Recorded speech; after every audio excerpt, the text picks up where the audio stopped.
we have a State of Texas, Texas Association of Realtors Professional Standards Committee, and hopefully you all have a local Association of Realtors Professional Standards Committee. But the committees have a different role at each level. So that's what we're going to start out talking about. And rather than making you do the exercise first when I haven't given you any of the answers, I'm going to tell you about it and then you're going to do a quick little exercise. Does that work for everybody? Yeah. Okay. So, and if I am not in line with the slides, it's not unusual and you can tell me and I might fix it, but I might not. Because I'm not real good about staying with the slides. So, at the national level, the Professional Standards Committee is a very specific makeup of members from every state, and some large brokerages also have representatives on that committee. And that committee looks at the Code of Ethics every year and decides if changes need to be made to our code.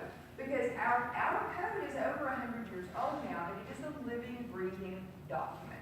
It has to change with technology and our markets. So at the national level, their job is to make sure that the code and then all the rules that we use to enforce it are appropriate. So that's what they do at the national level. An example would be if in your local market, you see something going on and you think, you know, this has got to be a code of ethics violation. And so you look at the code and you go, well, it doesn't really say that it is, but I really in my heart think that it should be. Tell somebody. Your message would end up with the NAR committee, and they would consider your request. And chances are, if you're thinking that, other people are too. So we usually at that level don't get one person out of a million realtors that's thinking that. There's usually a handful of them. And they're always considered, even if it is just one. So that's what happens at national. In our state, enforcement happens at the state level. So that's where your grievance tribunals and your hearing panels come in. And it's really why we don't have a professional standards committee meeting at the state level.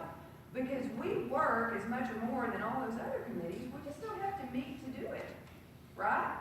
So we go to classes like this, we learn about enforcement and what we're doing, and then it's our job as committee members to sit on those tribunals and on those panels and help enforce the Code of Ethics. So that's what we do at the state level. The local level is a completely different role, and I would argue with you that it is the most important role.